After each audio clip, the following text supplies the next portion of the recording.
السلام عليكم ورحمة الله وبركاته.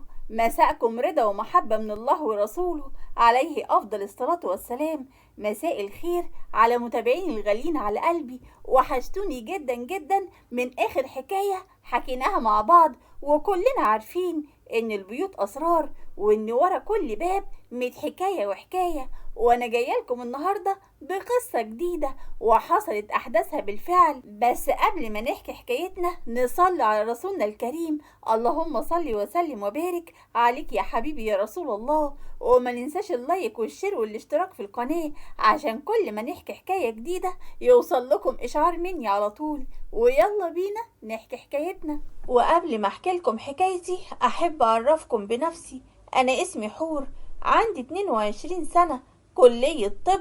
أما بابا ميسور الحال، وبابا قبل ما يتجوز ماما كان أرمل ومخلف ولدين وهم مجدي ومحي. وبابا اتجوز ماما اللي كانت مطلقة ومخلفة بنت واسمها صابرين، وبعدها خلفوني على طول. وبدأت حكايتي من سنة بالظبط، من بعد ما ماما توفاها الله بشهرين. وفي الوقت ده صابرين اللي كانت قاعدة في الصالة وهي بتعيط، وانا وبابا قاعدين جنبها وبتقول: انا هاخد جوزي يا عمي واسيب الشقة وهمشي خلاص، اللي كانت بتربطني بالمكان ده راحت خلاص. وانا وبابا اللي اتضايقنا جدا من كلامها، وبابا اللي قال لها: ايه يا بنتي الكلام اللي انت بتقوليه ده؟ هو انا عمري قصرت معاكي في حاجة، او حتى فرقت بينك وبين اختك وامك عايشة، او حتى بعد ما راحت للي خلقها؟ بصراحة لا يا عمي، بس برضو البني ادم لازم يكون بيحس شوية. وانت كتر الف خيرك، جهزتني وجوزتني وخليتني اقعد في شقة في العمارة دي زي ولادك مجدي ومحيي. بس انا عارفة كويس قوي ان انت كنت بتعمل كده عشان ماما وبس. وانا مش هنكر يا بنتي، بس انا بعتبرك زي بنتي حور بالظبط، والشقة اللي انت قاعدة فيها دي بتاعتك يا حبيبتي. بس يعني يا عمي، ما خلاص بقى يا صابرين، ما تبقيش بايخة. وبعدين ماما فعلا ما بقتش موجودة في الدنيا دلوقتي، بس انا موجودة وهنفضل اخوات، ودي حاجة عمرها ما تتغير ابدا. وصابرين اللي فرحت جدا من كلامي وخدتني في حضنها وقالت لي: طبعا يا حبيبتي، ده انت نور عينيا من جوه، وربنا اللي يعلم انا بعتبرك زي بنتي مش اختي خالص. ربنا يخليكم لبعض يا بنات، وما يدخلش الشيطان ما بينكم ابدا. وصابرين اللي خلصت كلامها ونزلت على شقتها على طول، اللي لقت جوزها ايمن قاعد في الصالة وقال لها: ها يا حبيبتي، قوليلي بسرعة عملتي ايه؟ ما انا قلتلك من الاول ده راجل بخيل وجلده، وعملت زي ما انت قلتلي بالظبط، وكنت فاكرة ان هو هيتشملل ويكتب لي الشقة باسمي. الله، امال قالك ايه يعني؟ مش امك كانت وعداكي ان هي هتخليه يكتبلك الشقة دي باسمك؟ هو قال لي كلمة واحدة وبس، قال لي الشقة دي بتاعتك يا صابرين، وانت زي بنتي بالظبط ومش عارفة ايه، اهو كلامه وخلاص اللي ما بيجيبش فلوس ده. يعني ايه الكلام ده؟ يعني قالك الشقة بتاعتك بالبق كده وخلاص؟ يا هبلة، بكرة جوز امك ده هيتكل على الله، وانتي هتطلعي من المولد بلا حمص، وولاده هيرمونا في الشارع، وبكرة هتشوفي. وانا كنت هعمل ايه يعني يا ايمن؟ انا كان عندي امل كبير ان هو يتكل على الله قبل ماما الله يرحمها، وساعتها بقى ماما اللي كانت هتورث العمارة كلها وانا هورثها من بعدها. انما دلوقتي اللي هتورث كل حاجة حور بنت المحظوظة دي، هي واخواتها الصبيان. يعني هنعمل ايه دلوقتي يا صابرين؟ انا مش هقعد اتفرج كده وانا حاطط ايدي على خدي وشايف كل العز اللي حواليا ده وانا مش قادر اخد منه اي حاجة. مفيش غير حل واحد وبس، غير ان احنا نستنى لحد ما عمي مصطفى يموت، وفي الوقت ده بقى هقدر اضحك على حور اختي واخد ورثها كله. اصل البت حور دي بنت غلبانة وبتحبني قوي، يعني لو طلبت منها روحها مش هتقولي لا. ده انت هبلة اوي وعبيطة، يعني انت لما تعملي كده في اختك اخواتها مثلا هيسيبوكي؟ يا اخويا وقتها بقى ربنا يسهلها وتكون حور كملت 21 سنة ومحدش هيكون ليه حكم عليها خالص، بس عم مصطفى يتكل على الله الأول. وفي الوقت ده جت فكرة شيطانية في دماغ أيمن وقال لها طيب احنا نستنى ليه لما أجل ربنا يجي لوحده؟ ما احنا بقى نبعته للي خلقه أوام أوام كده عشان ما يعطلناش. وصابرين اللي اتصدمت جدا وقالت يا لهوي انت عايزنا نخلص عليه؟ لا لا لا، كله الا كده يا ايمن، دي فيها حبل المشنقة يا اخويا. يا بنت اسمعيني بس، احنا هنخلص عليه بطريقة جهنمية، يعني مفيش مخلوق هيقدر يكشفها ابدا. يا سلام يا اخويا، وايه بقى الطريقة بتاعتك دي؟ نورني كده وقولي. انت فاكرة دواء القلب بتاع عمك مصطفى الدكتور قالك عليه ايه؟ طبعا فاكرة، قال الجرعة الغلط لو زادت ممكن توقف القلب مرة واحدة. عليكي نور، احنا بقى هنفضل كل يوم نزود الجرعة حاجة بسيطة في حاجة بسيطة لحد ما يجي اليوم يطب ساكت مرة واحدة، ولا من شاف ولا من داري. واحنا بقى هنوصل للدواء بتاع عم مصطفى ازاي بقى كل يوم يا فالح؟ انا هقولك يا صابرين، بس تعملي اللي هقولك عليه بالظبط، تمام؟ وايمن اللي حكى لصابرين على الخطة كلها. وتاني يوم نزلت صابرين من شقتها على شقتي وقالت لي ايه ده، هو انتي ما رحتيش الكلية النهاردة ليه يا حبيبتي؟ لا طبعا يا صابرين، لازم اروح الجامعة النهاردة، بس لما افطر بابا الاول واديله الدواء. الله، وتفطري ليه؟ هي الخدامة فين؟ ما جاتش يا ستي بقالها كام يوم، وبعدين ما انتي عارفة بابا ما بيحبش ياكل من ايد اي حد غير ايديا انا وبس، وبابا لازم ياكل اكل معين، اكل صحي ومسلوق عشان القلب. طيب مالكيش انت دعوة يا ست حور بأي حاجة، وانا هعمل كل حاجة لعمي واظبط له كل اللي هو عايزه، وانتي روحي على كليتك على طول واهتمي بدراستك وبس عشان تبقي دكتورة قد الدنيا. وانا اللي ابتسمت وحضنت صابرين وقلت لها ربنا يخليكي ليا يا حبيبتي وما يحرمنيش منك ابدا. وانا اللي خلصت كلامي وخدت شنطتي ورحت على الجامعة على طول. اما بقى صابرين عملت الفطار لبابا وزودت جرعة الدواء في الاكل وفضلت على الحال ده لمدة اسبوع. وفي يوم من الايام انا رجعت من الكلية لقيت بابا نايم في اوضته وكان تعبان قوي وبياخد نفسه بالعافية، وانا جريت عليه وانا قلقانة عليه وقلت له بابا مالك، انت كويس؟ مش عارف يا حور يا بنتي، حاسس ان ضربات قلبي سريعة قوي ومش قادر اخد نفسي. وانا اللي طلعت السماعة من شنطتي وقست لبابا النبض وقلت له فعلا نبضك سريع قوي يا بابا، هو انت يا بابا اخدت الدواء بتاعك النهاردة ولا ما اخدتوش؟ ايوه يا بنتي اخدته في ميعاده. ووقتها بابا حط ايده على قلبه وقال انا مش قادر اخد نفسي خالص، الحقيني يا حور. وانا اللي بقيت مرعوبة جدا على بابا ومسكت التليفون واتصلت على مجدي اخويا وقلت له الو الحقني يا مجدي، بابا تعبان قوي. ومجدي اخويا اللي جالي بسرعة واخدنا بابا ورحنا بيه على المستشفى، وانا كنت واقفة بره ومنهارة جدا من العياط. ومحي اخويا اللي جالنا يجري على طول وقال لنا بابا ماله يا حور؟ يا مجدي ايه اللي حصل لبابا؟ انا كنت عنده امبارح وكان كويس جدا ومفهوش اي حاجة. والله ما عارف ايه اللي حصل له يا محي، انا مش عارف اتلم على اعصابي من ساعة ما حور اتصلت بيا. وفي الوقت ده دخلت علينا صابرين وجوزها وفضلت تصوت وتعيط وتقول يا حبيبي يا عمي، قولولي يا جماعة عمي عامل ايه دلوقتي؟ لسه مستنيين الدكتور يخرج من جوه ويطمنا. وصابرين اللي جريت عليا وحضنتني وقالت لي ما تخافيش يا حبيبتي، ان شاء الله خير وهيبقى عمي كويس وزي الفل. والدكتور اللي خرج من جوه واحنا كلنا جرينا عليه وقال لنا انا اسف جدا يا جماعة، شد حيلكم البقاء لله. وانا اللي انهارت من العياط وقلت بابا لا، بالله عليك يا دكتور ما تقولش كده، بابا ما تسيبنيش يا بابا، كفاية ماما اتحرمت منها، هتحرم منكم انتوا الاتنين.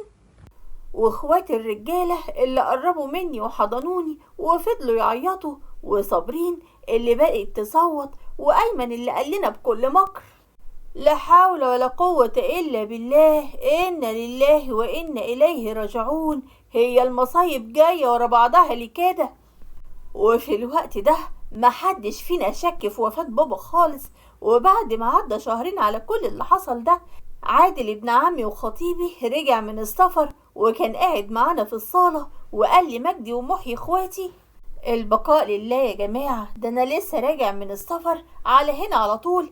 ازاي محدش يقولي على عمي واللي حصل له؟ وهو انا يعني مش من العيلة دي ولا ايه؟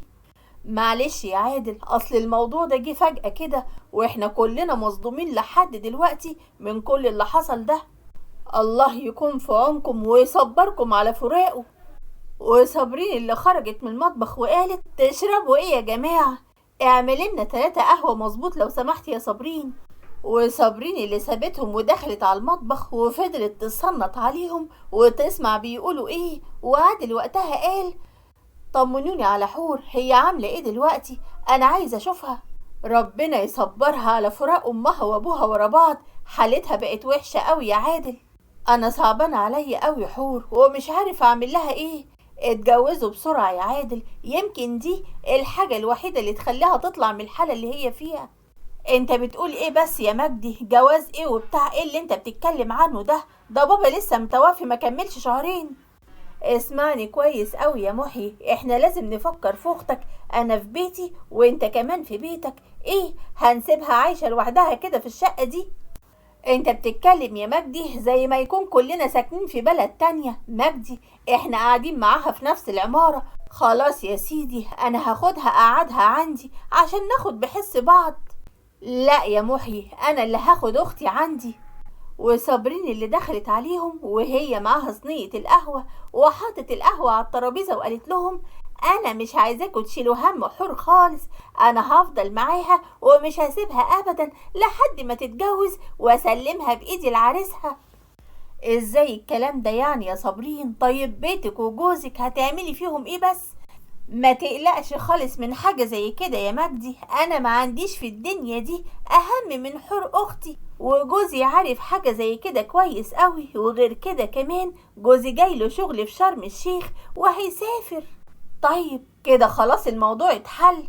انا برضو هفضل خايف عليها لحد ما تقعد في بيتي ونتجوز وابقى مطمن عليها في الوقت ده. خلاص يا عادل ما تشيلش هم، يفوت بس كام شهر على وفاة بابا واجوزكم على طول.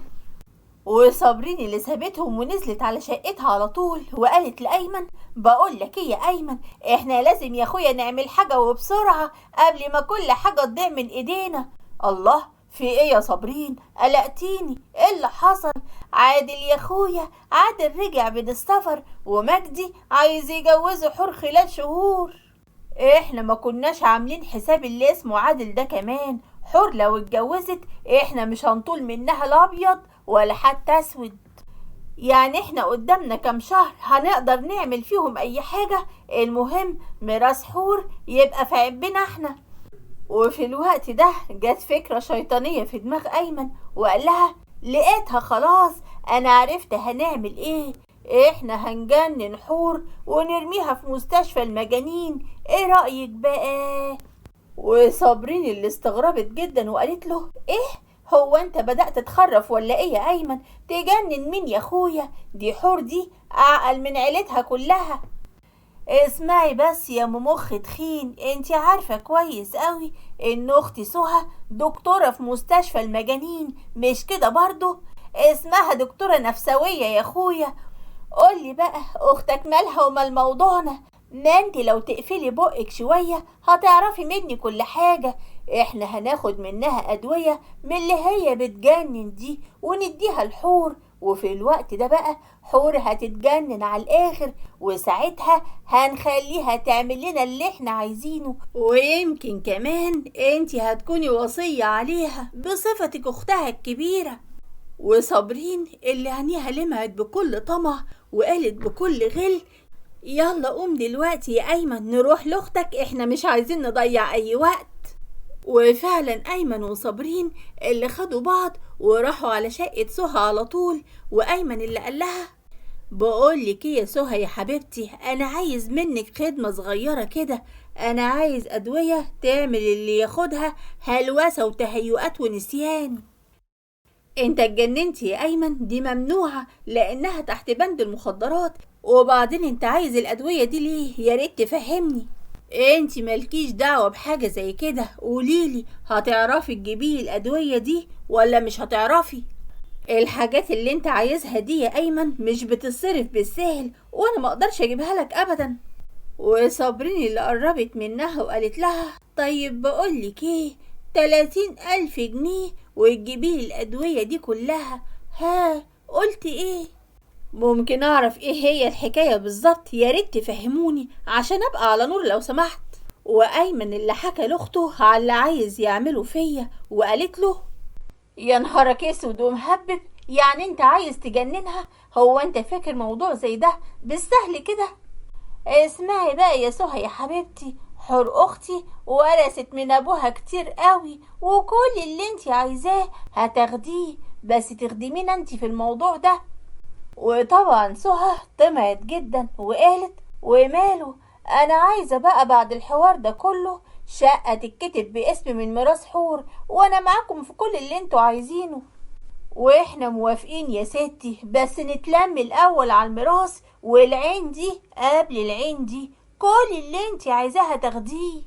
خلاص تمام، يبقى كده احنا اتفقنا. ادوني بس يومين وانا هجيب لكم الادوية اللي انتوا عايزينها، وهقول لكم بالظبط هي تاخدها ازاي. والتلاتة اتفقوا عليا وفضلوا يضحكوا مع بعض. وعدى على كل اللي حصل ده 3 ايام، وفي يوم من الايام لقيت صابرين دخلت عليا اوضتي ومعاها كوباية عصير، وقالت لي يلا قومي بقى يا حبيبتي بطلي كسل، انا عملتلك العصير المانجا اللي انت بتحبيه. تسلم ايديكي يا صابرين، بس انا مليش نفس لاي حاجه دلوقتي. لا، ما هو ما ينفعش كده ابدا، يعني لا اكل ولا شرب. طيب هتعيشي ازاي يا بنتي؟ اسمعي بقى، انت لو ما شربتيش العصير ده انا هتصل على اخواتك دلوقتي، وكمان هتصل بعادل وهقول لهم على اللي انت بتعمليه في نفسك. يا سلام، كل ده عشان العصير؟ خلاص يا ستي هاتيه اشربه ولا تضايقي نفسك. وانا اللي اخدت منها كوباية العصير وشربتها كلها، وبعد شوية حسيت ان جسمي بدأ يعرق ويسخن قوي، وقلت لها ايه ده؟ هو ايه اللي بيحصل لي ده؟ وصابرين اللي ابتسمت بكل شر وقالت لي بمكر ايه ده؟ مالك يا حبيبتي وشك اصفر مرة واحدة كده ليه؟ الله الله، انت بتعملي في نفسك كده ليه بس يا حور؟ وانا في الوقت ده ما كنتش فاهمة قصدها ايه، وقلت لها بعمل ايه يعني؟ انا مش فاهمة منك اي حاجة. انت بتعملي حركات غريبة اوي بوشك يا حور، انت بتعملي كده ليه؟ وانا اللي حطيت ايدي على وشي وطلعت اجري ابص في المراية وقلت مال وشي؟ ما هو طبيعي اهو يا صابرين وما فيهوش اي حاجة. لا حول ولا قوة الا بالله يا رب. انت ازاي يا بنتي مش شايفة اللي بيحصل ده؟ على العموم ارتاحي دلوقتي يا حبيبتي، يمكن يكون متهيألي ولا حاجة. وانا في الوقت ده قلقت جدا وخفت على نفسي وقلت يعني انت متهيألك يا صابرين؟ بالله عليكي لا تقوليلي انت شايفة ايه؟ ما خلاص بقى يا حبيبتي انسي، انا هروح اعملك الفطار، يمكن انت جعانة ولا حاجة. وعدى على كل اللي حصل ده اسبوعين كاملين، وصابرين كانت بتديني الدواء في ميعاده اللي بيخليني على طول خايفة ومتوترة وايديا بترتعش كمان، وكمان كانت بتوهمني ان انا بعمل حاجات غريبة. والنهاردة دخلت عليا الأوضة وقالت لي خدي يا حبيبتي كوباية العصير بتاعتك اهي، عقبال ما ادخل اعملك الاكل.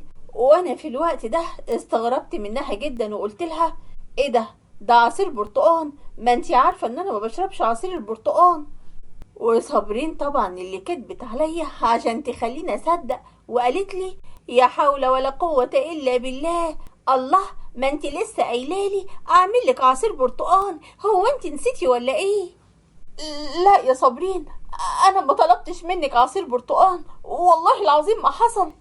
يا بنتي افتكري كويس، حتى بأمارة لما انا قلتلك ان انتي ما بتحبيش عصير البرتقان قعدت تزعقي وتقوليلي مالكيش انتي دعوة، اعمليلي بس كوباية العصير البرتقان. حصل يا بنتي ولا لا؟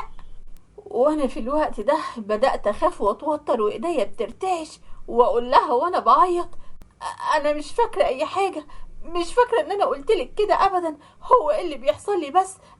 ايه اللي بيحصل لي؟ يا حبيبتي يا حور، بس بطلي عياط، عادي يعني، كلنا بننسى. انا هروح اعمل لك الفطار عشان زمانك جعانة دلوقتي. وصابرين اللي سابتني ودخلت على المطبخ، ولقيت ايمن جوزها اللي واقف هناك ومستنيها، وقال لها: ها، عملت اللي سهى اختي قالتلك عليه؟ ايوه يا اخويا، عملت كل اللي طلبتوه مني، وهي صدقتني دلوقتي، وانا سايباها قاعده في اوضتها مرعوبه وهتتجنن من اللي بيحصل لها.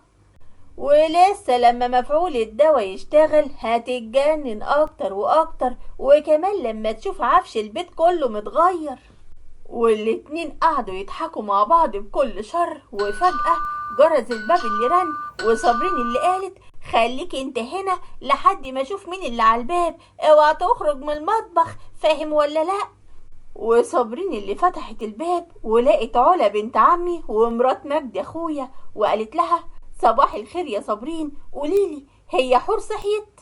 وقبل ما صابرين ترد عليها سمعوا صوت صريخ من جوه، والاتنين طلعوا يجروا على اوضتي، لقوني ببص في المرايه وانا خايفه وبرتعش. وقالت لي: الله، مالك يا حبيبتي خايفه كده ليه؟ وانا اللي بقيت اشاور على المرايه واقول: الحقيني يا علا، في فار ماشي على المرايه. وصابرين اللي كانت بتضحك عليا بكل شماته وقالت: يوه، هو الفين الفار ده بس يا حبيبتي، مفيش حاجه على المرايه، هو انت رجعت تشوفي التهيؤات دي تاني؟ صابرين، الحقيني يا صابرين، الفار ماشي على المرايه، انت ازاي مش شايفاه؟ سلامة عقلك يا حور يا حبيبتي، ايه بس اللي جرالك واللي صابك؟ مفيش حاجة يا حبيبتي ماشية على المراية، اهدي انت بس. اهدي يا حور، مفيش حاجة، انت بس متهيألك يا حبيبتي، شكلك كده اعصابك تعبانة. وانا اللي صرخت في وشهم وقلت لهم: متهيألي ازاي؟ انتوا عميتوا مش شايفين الفار اهو، الفار ماشي على المراية. لا حول ولا قوة إلا بالله، اللي صابك يا أختي، ده انت كنت زي الوردة المفتحة ومفيش منك اتنين أبدا. طيب اهدي يا حورة عشان خاطري. طيب بقولك ايه، تعالي نطلع بره في الصالة نقعد مع بعض، شكلك كده قعدتك في الأوضة هي اللي تعبتلك أعصابك. وفعلا خرجوني على بره وقعدنا في الصالة، وبقيت أبص للعفش بكل استغراب وأقول: ايه ده؟ ايه اللي غير مكان العفش كده؟ العفش كله مكانه متغير. اوعي تقولي دي كمان مش فاكراها يا حور، ده انت قطمت وسط امبارح وانا بغير مكان العفش ده كله. بتقولي ايه؟ هو انا عملت كده؟ ازاي اغير مكان العفش اللي كانت ماما حطاه بايديها؟ وانا في الوقت ده عشان نتيجة الادوية واللي كانت بتعمله فيا صابرين، بقيت شخصيتي مهزوزة وبصدق كلامها في كل حاجة. وقلت لها وانا حزينة على نفسي: معلش يا صابرين، انا تعبتك معايا قوي. ولا يهمك يا حبيبتي، تعبك راحة، ده انت بنتي مش اختي وربنا اللي يعلم. هدي نفسك بس يا حور وكل حاجة هتبقى تمام ان شاء الله. انا هطلع على شقتي دلوقتي وهبقى اجيلك بالليل عشان اطمن عليكي واشوفك. وبعد ما مشيت علا انا دخلت على اوضتي على طول، وايمن اللي طلع من المطبخ وقال: كويس اوي اللي حصل قدام علا ده، كده بقى هتروح تقول لاخواتها كل اللي شافته عشان يبقى سهل يصدقوا ان هي اتجننت. وفعلا علا قالت لهم على كل اللي حصل. واول ما جه الليل وكان معاهم عادل خطيبي وقعدوا في الصالة مع صابرين وجوزها، ومجد اللي قال: ايه اللي قالته علا ده؟ ممكن نفهم؟ والله مش عارفة اقول لكم ايه ولا اعيد لكم ايه، ده انا قلبي بيتقطع عليها قوي. طيب يا ريت تحكي لنا ايه اللي بيحصل معاها بالظبط. وصابرين حكت لهم على كل حاجة، وطبعا زودت شوية حاجات من عندها. وبعد ما خلصت كلام محي اللي قال: ازاي كل ده يحصل لحور واحنا ما نعرفش عنه اي حاجة؟ يعني انت كنت مستنية ايه يا صابرين عشان تحكي لنا حاجة زي كده؟ الله، ما بالراحة يا جماعة عليها، هي كانت خايفة ومرعوبة على اختها وكانت فاكراها دي حالة مؤقتة وهتعدي وتروح لحالها. انا هدخل اجيبها من جوه. وفعلا مجدي اللي دخل على الأوضة. وفي اليوم ده صابرين كانت مزودة دواء الهلوسة، عشان كده أول ما شفت مجدي بقيت أصوت وأشد في شعري وأقول: بالله عليك ما تكونيش، الحقوني يا ناس، الحقوني وابعدوه عني. وأنا في الوقت ده كنت شايفة مجدي أخويا كأنه عفريت وعايز ياكلني، عشان كده فضلت أصوت وأجري منه في الأوضة، والكل دخلوا على الأوضة مرة واحدة على صويتي. ووقتها شفتهم برضو كلهم عفاريت، وقلت: عفاريت عفاريت، لا لا لا، بالله عليكم سيبوني يا ماما، الحقيني الحقيني يا ماما. ورحت قعدت في ركن في الأوضة وأنا حاضنة نفسي، وبقيت أصوت وارتعش من الخوف. وعادل اللي قرب مني وقال لي: حور ما تخافيش يا حبيبتي، أنا عادل، تعالي معايا. وانا اللي بقيت ابعده عني وانا بعيط وبقول: لا ابعد عني، انت مش عادل، انت كذاب. طيب تعالي معايا انا يا حور، انا مجدي حبيبك، انا اخوك الكبير. ابعد عني انت كمان، حرام عليكم، انتوا عايزين مني ايه؟ حد يلحقني منهم، كلهم هياكلوني. طيب خلاص اهدي يا حور، كلنا هنطلع برا، بس بالله عليكي لا تهدي وبطلي عياط. يلا اطلعوا برا وسيبوني في حالي، انا ما عملتلكمش اي حاجة. لا بقى كده الموضوع ما يتسكتش عليه ابدا، انا هروح اجيب لها حقنة مهدئة عشان تهديها. وطبعا عادل اللي نزل على الصيدلية على طول، وعادل دكتور كبير عشان كده قدر يجيب الحقنة بكل سهولة، ورجع على اوضتي من تاني وقال: امسك ايديها يا مجدي، وانت يا محي، عشان نقدر نديها الحقنة. وانا اللي بقيت اصرخ تحت ايديهم، وبعد ما ادوني الحقنة رحت في دنيا تانية خالص. وعادل اللي قال: سيبوها، الحقنة دي هتخليها نايمة للصبح. وكلهم اللي خرجوا وقعدوا في الصالة، ومجد اخويا اللي كان حزين جدا عليا وقال: عادل انت دكتور كبير واكيد عارف اختي فيها ايه بالظبط، مش كده برضه؟ لا يا مجد، للأسف حور عايزة تروح لدكتور نفساني عشان يعرف ايه اللي بيحصل معاها بالظبط. يا لهوي، معنى كلامك كده يا عادل ان اختي اتجننت خلاص؟ ده كان عقلها يوزن بلد بحالها. ما تقوليش كده يا صابرين على اختي، حور اعصابها بس تعبانة حبتين. ما هو برضو يا جماعة اللي حصل لها من شوية ربنا يكون في عونها، فقدت امها وبعدها بشهرين ابوها كمان. على العموم انا عارف دكتور نفساني كويس قوي وانا هتصل بيه. وصابرين وايمن اللي بصوا لبعض وكانوا خايفين ومرعوبين، وايمن اللي قال: مفيش داعي يعني يا ايمن تتصل باي حد، انا اختي دكتورة نفسوية، يعني انا هتصل بيها تيجي تشوف حالة حور، واكيد يعني هتفيدنا. طيب كويس قوي، حتى على الاقل حور عارفاها وتطمن لها بسرعة. اهدوا كده يا جماعة وانا هدخل اعمل لكم حاجة تشربوها. وصابرين اللي اول ما دخلت المطبخ اتصلت على سهى وقالت لها: بقولك يا سهى، انا عايزاكي تسيبي كل اللي في ايديكي وتجيلي على هنا وبسرعة قوي. ليه يا صابرين، في ايه؟ قلقتيني. اخوات حور عايزين يجيبوا لها دكتور نفسي من بره، ولو جالها دكتور من بره كل اللي احنا عملناه هيتكشف. لا لا لا، وعلى ايه؟ حاضر يا صابرين، انا جايالكم حالا. وبعد ساعة جات لنا سهى على البيت وكشفت عليا وطلعت وقعدت معاهم وقالت: من الواضح كده يا جماعة ان الحالة اللي فيها حور دي نتيجة ان هي مش قادرة تتقبل فقدان امها وابوها، وعقلها الباطن بيهرب من الحقيقة وبيخليها تتخيل حاجات مش موجودة او تعمل حاجات او تنسى ان هي عملتها. وفي الوقت ده عادل ما كانش مقتنع ابدا بكلام سهى وقال: طيب ايه علاقة كلامك بفقدان امها وابوها؟ وسهى اللي حاولت تشرح الموضوع بطريقة علمية عشان يقدروا يصدقوها وقالت لهم: انا هقول لكم يا جماعة، حور طول عمرها واخدة اهتمام ودلع ابوها وامها، وفجأة الاتنين راحوا من حياتها وما بقاش حد يهتم بيها زي الاول، عشان كده عقلها بقى يخترع لها حاجات عشان تخليكم تهتموا بيها. يعني افهم من كلامك كده ان حور بتكذب علينا كلنا ولا ايه بالظبط؟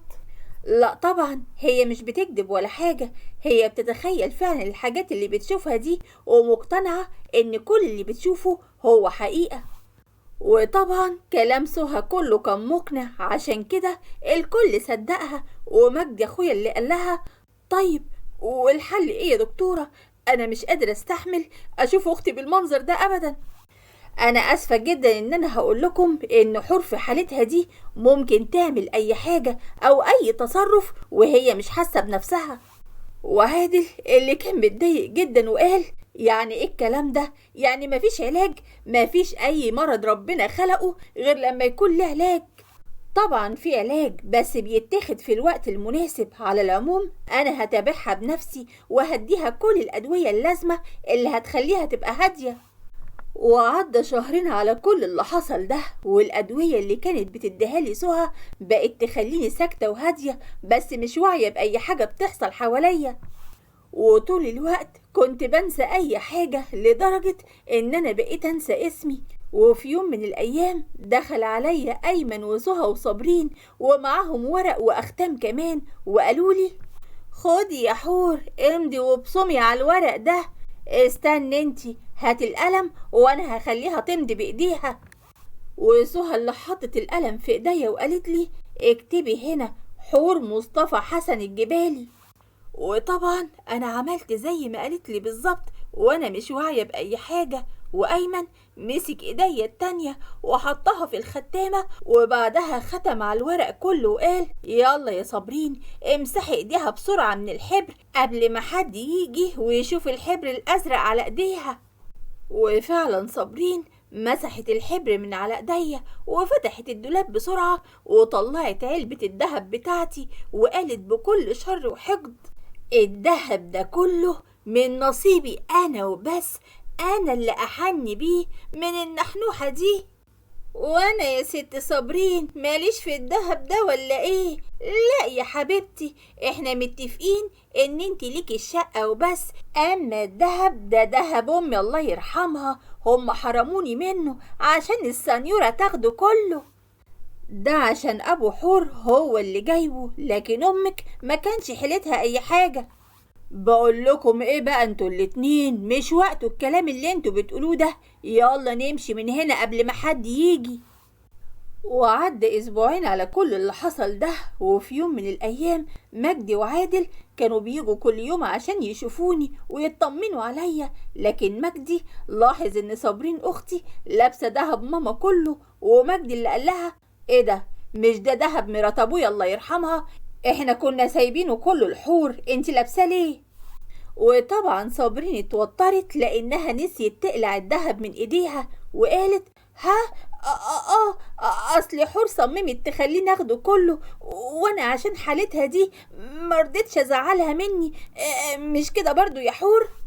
وانا بصيت لها وانا مش فاكره اي حاجه خالص، وببص ورايا وقدامي وانا خايفه ومرعوبه زي ما يكون حد هيهجم عليا، وقلت هو انتي بتكلميني؟ ايوه طبعا انتي يا حلا، هو في حد موجود معانا اسمه حلا غيرك؟ هي مين حور دي؟ انا معرفش، وبعدين انتوا مين؟ حور انتي مش عارفاني؟ انا عادل خطيبك. وانا بعدت عن عادل وانا خايفه ومرعوبه منه وقلت له انت عايز مني ايه؟ اوعى ما تقربليش، بعدوه عني. حاضر يا حبيبتي هنبعده، بس انت اهدي بس الله يخليكي. انا عايزه ماما، هي ماما راحت فين؟ انا ما شفتهاش النهارده خالص، هي زعلانه مني مش كده عشان ما كتبتش الواجب بتاعي.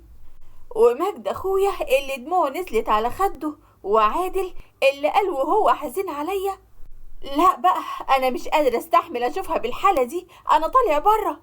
وعادل ومجدي وصابرين وايمن اللي كانوا قاعدين مع بعض في الصاله، وعادل اللي قال انا مش هقف اتفرج على حور وهي بتضيع مننا بالشكل ده. يعني هنعمل لها ايه يعني؟ ادي الله ودي حكمته، وبعدين الدكتوره سهى بتقول ان هي بتتحسن.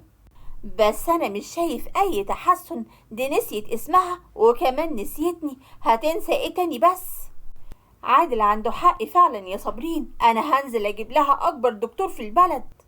وصابرين وايمن اللي بقوا يبصوا لبعض وكانوا خايفين ومرعوبين جدا، وايمن اللي قال دكتور ايه بس اللي انت عايز تجيبه لها يا مجدي؟ ما سهى اختي اهي موجوده وقايمه بالواجب معاها.